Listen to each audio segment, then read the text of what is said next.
Good afternoon, everybody. Carrying on with this is part 8 of the article by Drizin and Leo, although I'll leave the link below. This is at the beginning of part 4 of their article. It's quite a lengthy one. It has been so far. In actual fact, it gets a little bit quicker very shortly as we simply go through a list of figures, which I won't necessarily list all of the figures. There's no need to. You can look them up, as I say, in the link below.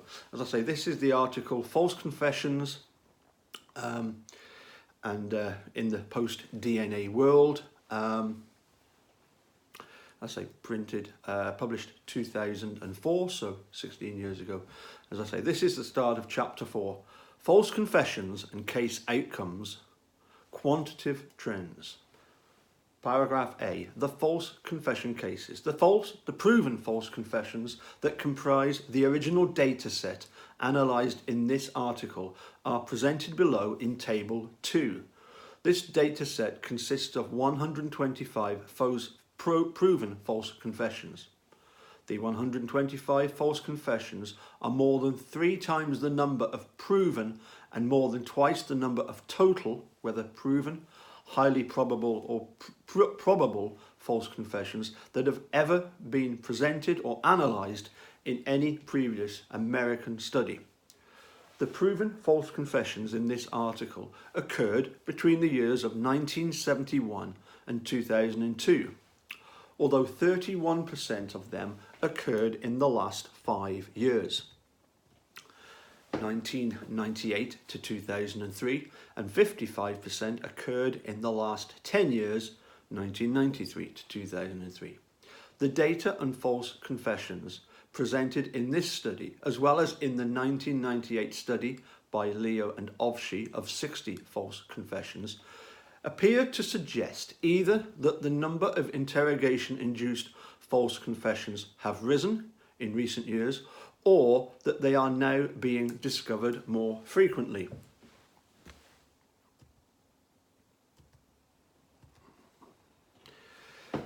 There then follows Table 2, a list of proven false confessions. We've got a list of 120 names, the last 5 being unnamed juveniles. Number 81 is, I'll give you the numbers of the central part 5 on this list. Number 81 is Antron McRae.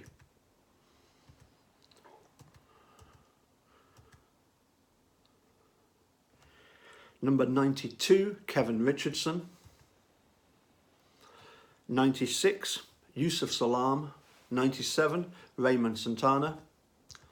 And we have to go to number 118 to get to Corey Wise, and then, as I say, there's then number 119, 120, and then 5 unnamed juveniles.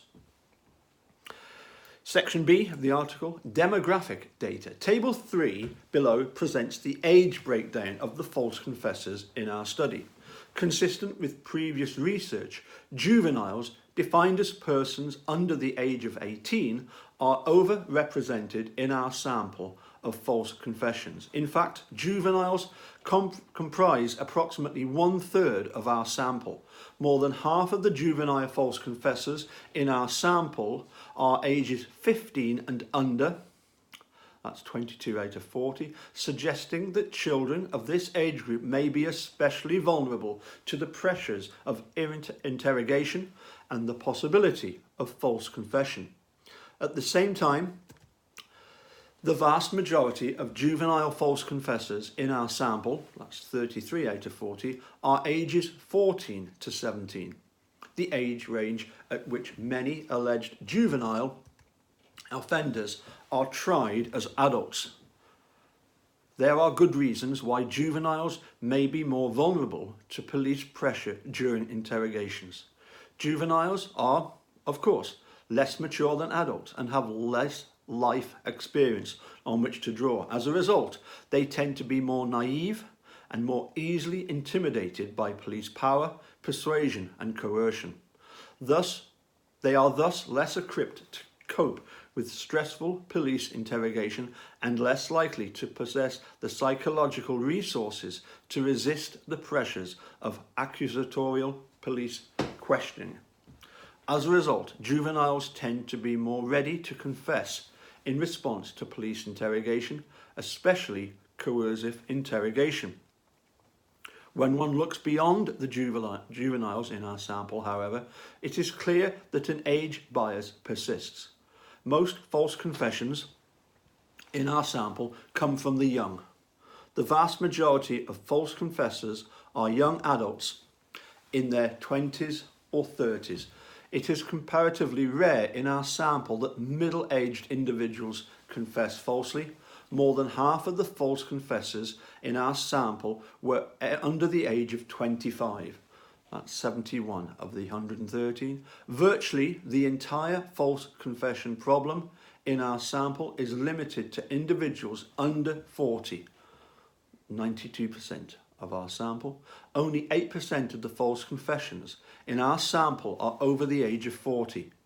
To the extent that our sample is representative, this suggests that suspect's age is strongly correlated with the likelihood of eliciting a false confession. Equally interesting, the overwhelming majority of our sample, or 93% of the false confessors, were men, a finding that is consistent with earlier studies. There then follows a table of age of proven false confessors. It's quite appalling to see that you've got 2 people under 10, 5 between the age of 10 and 13, 15 between 14 and 15, 18 between 16 and 17, 31 between 18 and 24. We've got 34 between 25 and 39, 7 between the age of 40 and 54, and 1 that was over 55. Table 4 presents the region of the country in which the false confessions occurred. As the data demonstrate, the fewest false confessions occur in the western and northeastern areas. The western being 7%, northeastern 20%, while the largest percentage of false confessions occur in the southern and Midwest areas, 41% in the southern, 32% in the Midwest.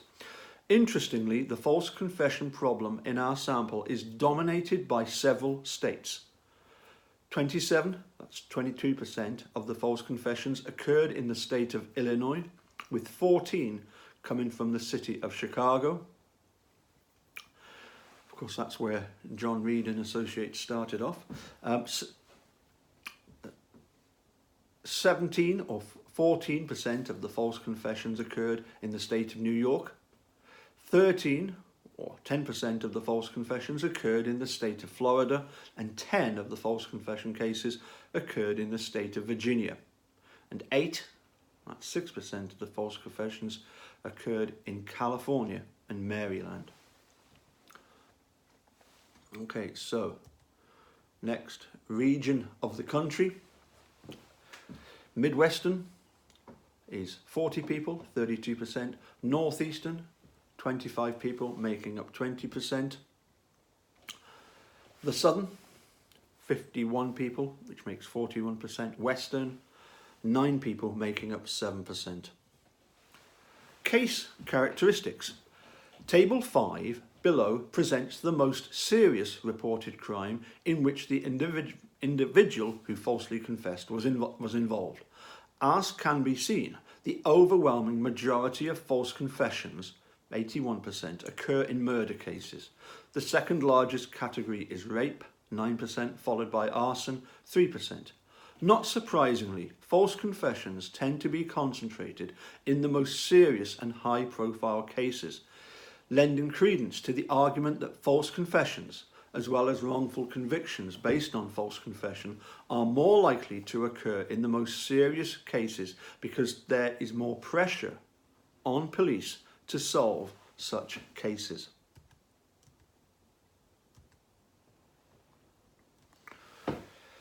So, Table 5, the most serious reported crime to which the individual falsely confessed.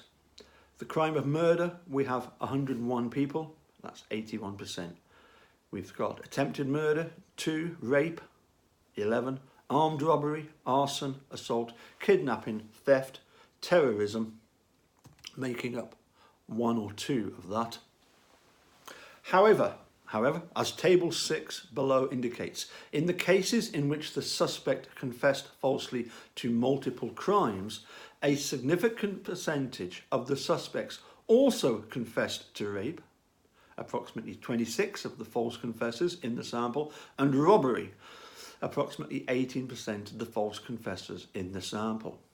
So all reported crimes to which individuals falsely confessed, once again, 101 people to murder, 33 to rape, 23 to robbery, 7 to arson, and then assault, kidnapping and theft, 4, 2 and 2. Table 7 presents the length of reported interrogation in the cases in which, based on the materials we were able to obtain, it could be determined. Unfortunately, the length of interrogation either was not reported or could not be determined in almost 2/3, 65% of the sample. This results in part from the almost complete failure of the police to record the interrogation in these proven false confession cases. This is regrettable considering how frequently in these cases the police and the suspect subsequently disputed what occurred during the interrogation, and how these disputes, when the case went to trial, became the classic swearing contest, pitting the suspect's recollections against the interrogators, and thus forcing the judge and or the jury to make factual and legal inferences based on credibility judgments rather than on the objective and undisputed record that would have existed had the interrogators chosen to memorialize the questioning on tape. As can be seen clearly in these cases, after the confession was eventually proven false, the interrogator's version of what occurred turned out to be far less accurate than the confessor's. Of the cases in which the length of interrogation was either reported or could be determined, 16% lasted less than 6 hours, 34% between 6 and 12 hours, 39% between 12 and 24 hours, and 7% between 28 to 48 hours. 2% between 48 and 72 hours, and 2% between 72 and 96 hours. These numbers are staggering. More than 80% of the false confessors were interrogated for more than 6 hours, and 50% of the false confessors were interrogated for more than 12 hours. The average length of interrogation was 16.3 hours, and the median length of interrogation was 12 hours. These figures are especially striking when they are compared to studies of routine police interrogations in America, which suggest that more than 90% of normal interrogations last less than 2 hours. These figures support the observations of many researchers that interrogation-induced false confessions tend to be correlated with lengthy interrogations in which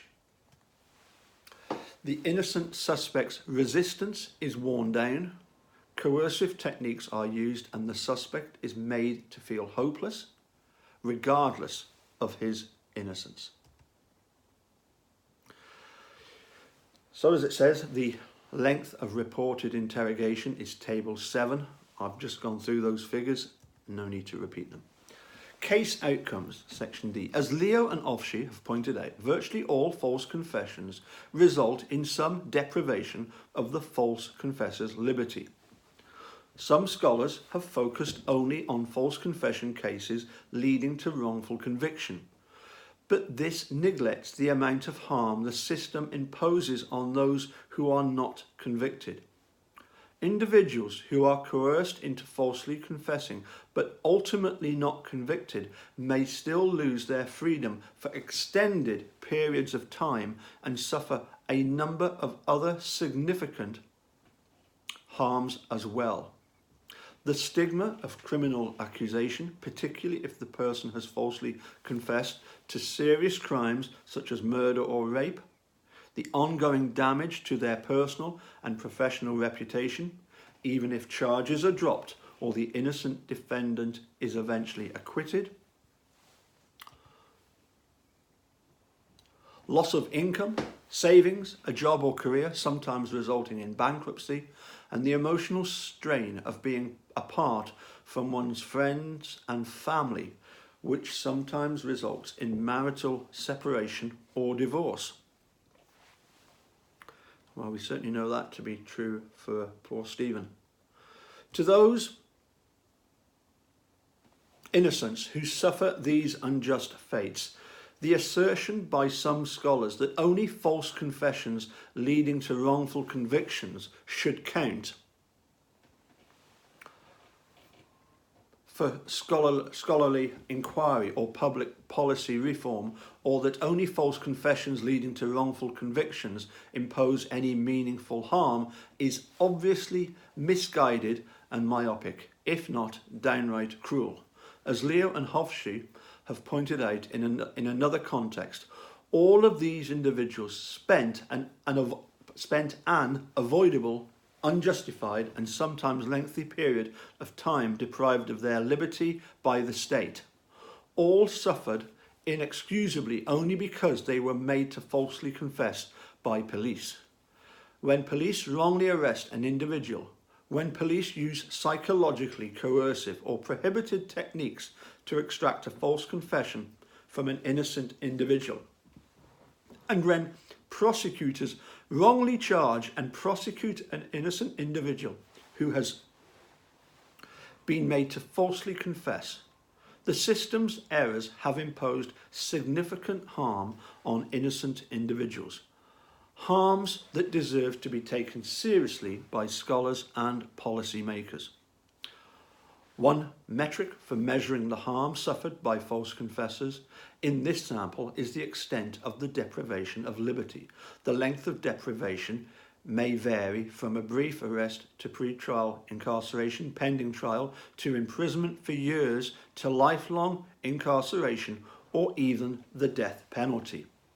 Table 8 below provides a broad overview of the magnitude of this type of harm suffered across the cases in this sample, showing the points in the criminal process where individuals dropped out or landed. Interestingly, 10, that's 8% of the false confessors, were arrested and detained but never charged because the police or prosecutors realised their errors before the charging decision. Another 64 individuals, that's more than 50% of the sample, were indicted but charges were dropped prior to trial. In these cases, prosecutors either chose to drop charges because they eventually realised the defendant's factual innocence, or they were forced to drop charges because a trial judge suppressed the confession as involuntary, leaving the prosecution with no evidence with which to proceed forward against the factually innocent defendant. Well, if only Judge Fox had been one of them.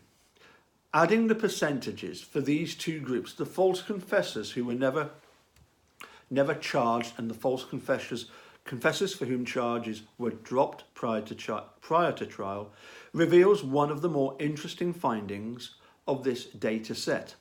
Approximately 60% of the false confessors in this sample were never taken to trial or forced to take a plea bargain, a figure that is striking when compared to the Leo and Hofsche study, wherein only 23 out of 60, or 38 of the false confessors, were not taken to trial or forced to take a plea bargain. There are at least two important observations to make at this point. First, unlike Leo and Hofsche's study of 60 false confessors, our sample of 125 includes only proven false confessions, not highly probable or probable ones. As a result, the higher level of certainty in our study may translate into earlier detection and dismissal of the false confessions, because unambiguously false confession cases should, in theory, be easier to detect at earlier stages in the criminal justice process. Whereas approximately 2/3 of our sample did not result in convictions, approximately one half of Leo and Ofsh's sample did not result in convictions. Second, to the extent that our sample is representative, it appears that false confessions are being recognised as such earlier in the criminal justice process than in previous years, most likely as a result of advances in DNA technology, but possibly also as a result in the increasing use of audio and video recording during interrogation. In addition to the 74 individuals who were not charged or against whom charges were dropped, 7 false confessors were prosecuted but nevertheless acquitted. Thus, 81 false confessors, approximately 2/3 of our sample, were never convicted. The remaining 44 cases, that's 35 or slightly more percent, or slightly more than the 1/3 of the sample, resulted in conviction and incarceration. In these cases, the police arrested a factually innocent individual. The police then chose to subject that individual to a psychologically coercive interrogation that resulted in a false confession. The prosecution filed charges against the false confessor, convincing a judge that probable cause existed to believe the factually innocent defendant had committed the crime or crimes, typically murder, for which there was no meaningful evidence other than a questionable confession. Pre-trial motions by defence counsel, when they were brought, failed to result in suppression of the false confession, despite the fact that the confession was subsequently proven false. And a jury, typically of 12, unanimously agreed that the factually innocent defendant was guilty of the accused crimes beyond any reasonable doubts. The process that produces this outcome, as well as the outcome itself, is, in a word, stunning. Though we are accustomed in the age of DNA to witnessing factually innocent but wrongfully convicted individuals walk out of prison on a regular basis, the production of a wrongful conviction is anything but mundane.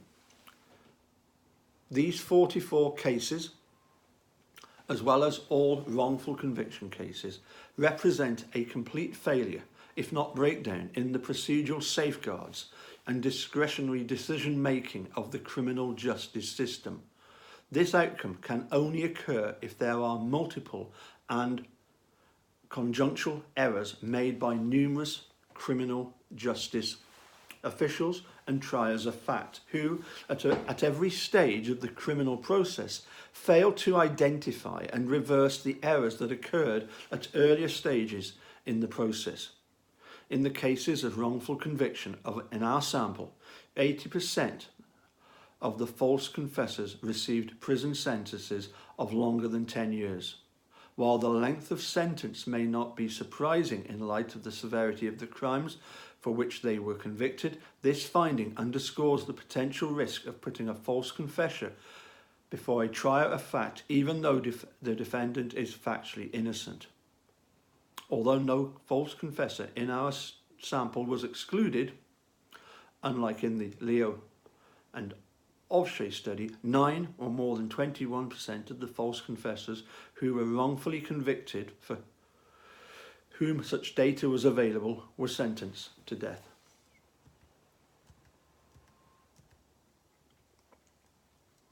Table 8. Magnitude of harm resulting from false confession.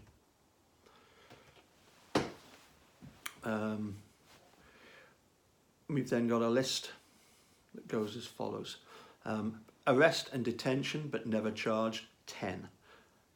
Prosecutions, unsuccessful, 71. Convicted, 44. Unsuccessful prosecutions, charges dropped before trial, 64 of them, acquitted 7. Convictions, guilty pleas 14, judged by the jury 28, and by a judge 2 of them.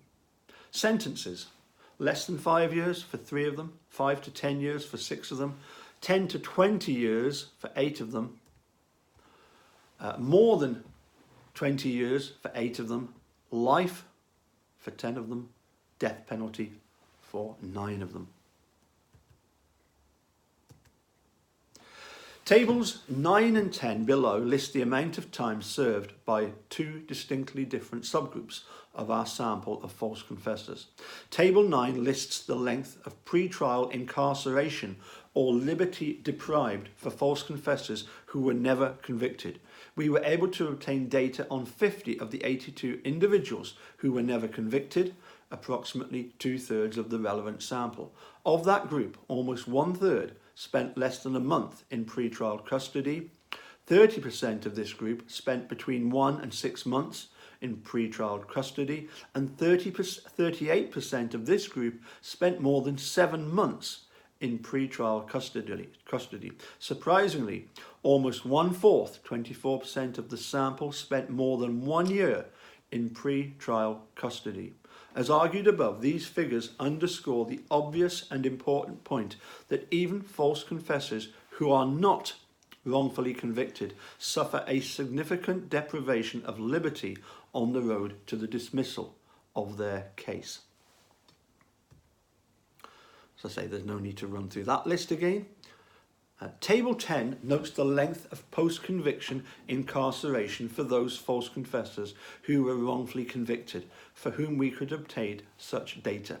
While Table 8 above lists the sentence received for the false confessors who were wrongfully convicted, Table 10 below lists the amount of time that they actually served. While only 9% served less than a year, approximately 1/3 of the sample, 30% of this group of individuals served between 1 and 5 years in prison, and slightly more than 1/3 of this sample served between 6 and 10 years in prison for crimes they did not commit. Another 25% of this sample served between 11 and 20 years before their factual innocence. Gone the wrong way.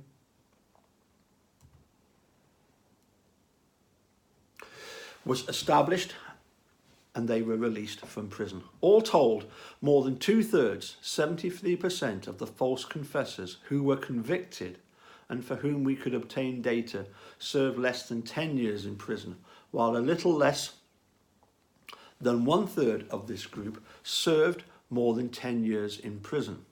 One individual, Jerry Frank Townsend, served more than 20 years in prison before it was discovered that several murders which he had confessed to were actually committed by a serial killer named Eddie Lee Mosley.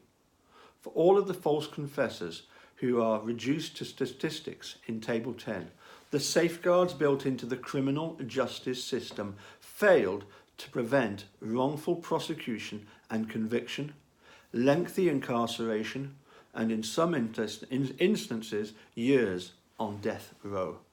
We'll leave it there. We've then got the list of the years that they spent. We'll carry on with the next section, Section E, sources of exoneration. Anyway, nice to see you again. Catch you again soon. Bye for now.